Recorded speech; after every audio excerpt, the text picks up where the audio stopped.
Hi, my name is James Sheffield. I'm the founder of DIY PowerUp. I'm going to show you how to make your own N95 mask using a home AC filter device. This is a 3M Filtrette 1900 filter for our home AC. Mine is 14 by 24 by 1 inch, and this is rated to filter out bacteria and viruses. I am not a doctor. Do not substitute this for legal medical advice. Okay, now that we got that over with, we're going to go ahead and open this up.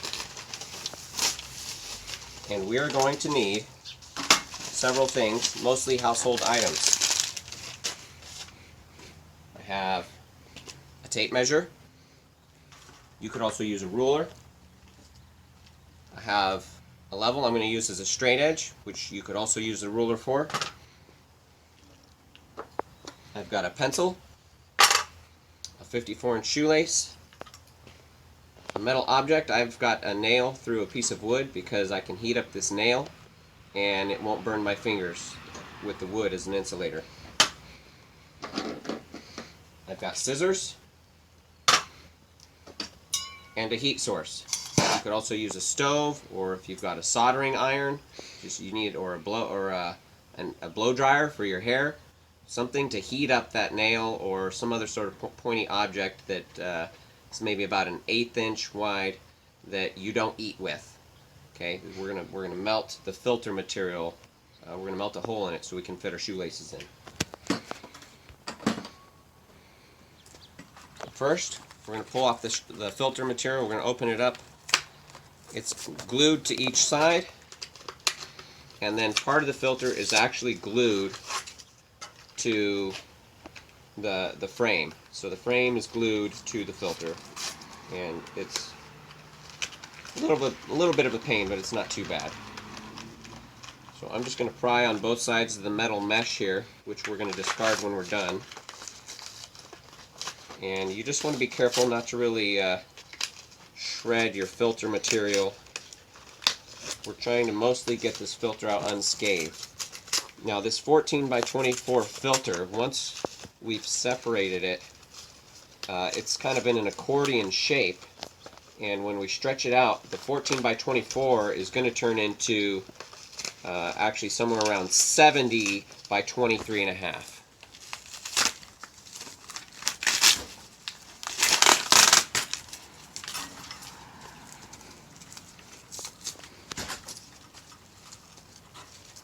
So they used like some hot glue here. Just try to get it off the best you can without damaging the filter. And you can kind of just pull on the filter and it separates from the mesh. Largely it's not tearing. Right here it might tear a little bit. And this may compromise the ability of the filter out what you're trying to. And that's why it's important to be careful while you're separating this, because you want the best filtration possible for your N95 mask. I did this once before and it went a lot easier than this one, so results may vary.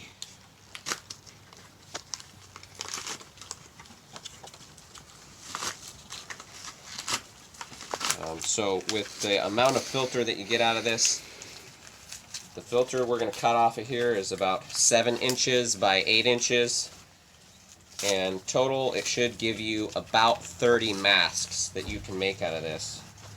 And you should be able to reuse this shoelace, or if you have a elastic material, you can reuse whatever your strap is.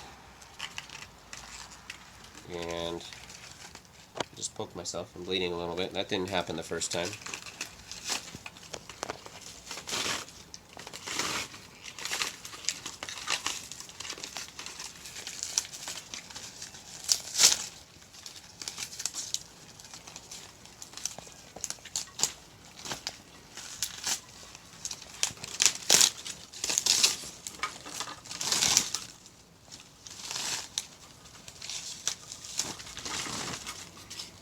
Okay, see, so you see this long dimension, that was 14.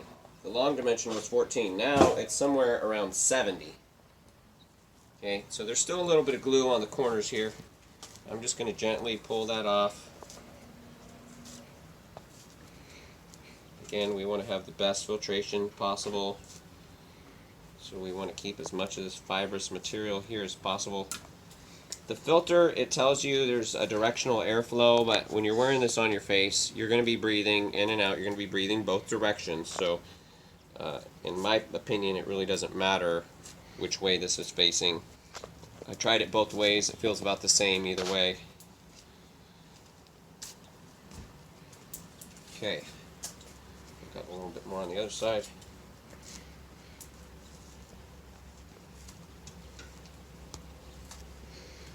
And the reason I'm making this video is because I'm hearing from some people that some stores, you're not even allowed to go in the store. Some people aren't allowed to go in their local grocery store without wearing a mask.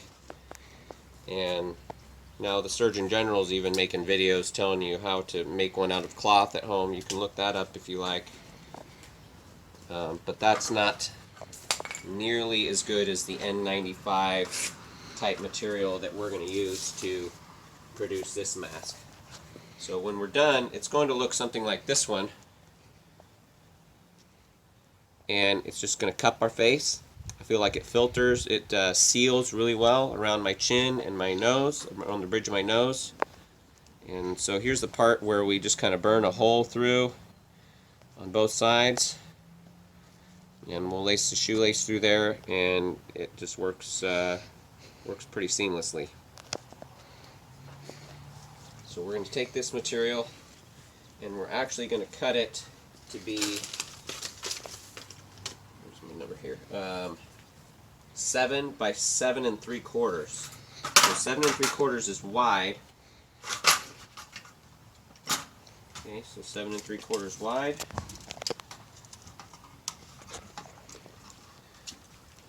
And I'm gonna, well, I've got a little damaged corner here, so I'm gonna start from the other side.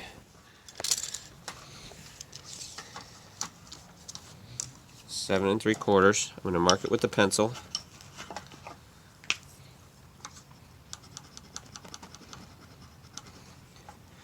And then I'm going to go what I feel like is about 7 inches, or close to. It doesn't have to be perfect because we're going to use a straight edge. I'm going to go 7 3/4 again. And I'm kind of hitting the grooves in this instant table I have. I'll use this. I've got my straight edge.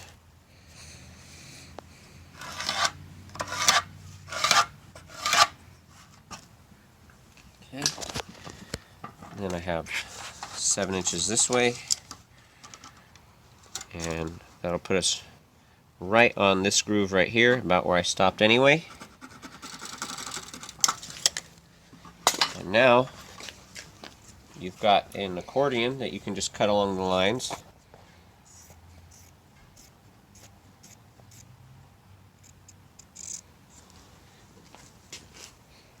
Cut this way.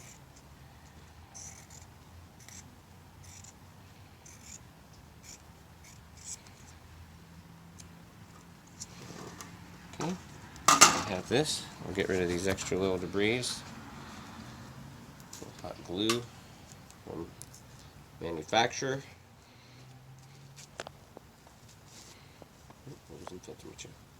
Okay. Okay, so now it just naturally wants to accordion when I pinch it. Okay.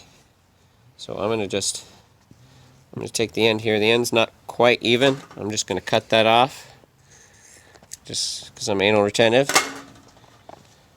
Okay, so now I've got my two ends. They're perfectly even. Now I'm going to heat up my nail.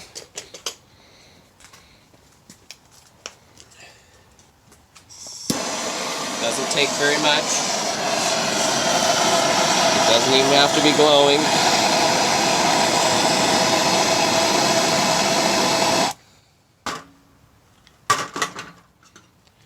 Okay, see, and I'm just going to poke a hole in there, and it's just going to sink right in. And I've got about a 1/4 inch hole when it's done. Don't touch yourself with the nail. See if I can get both sides here. And it's getting a little soft. Let me heat it up a little more.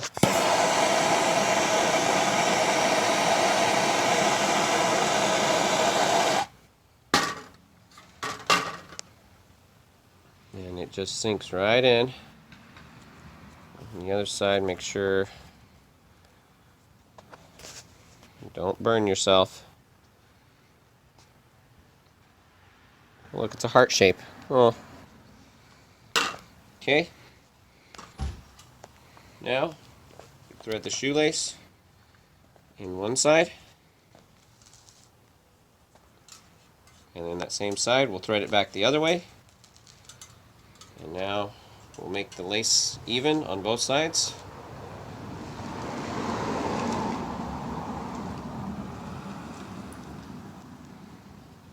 Okay, that's pretty close. We're going to spread this out. Looks it's starting to look like a mask, huh? Put this over my head. Tighten that up just a little bit.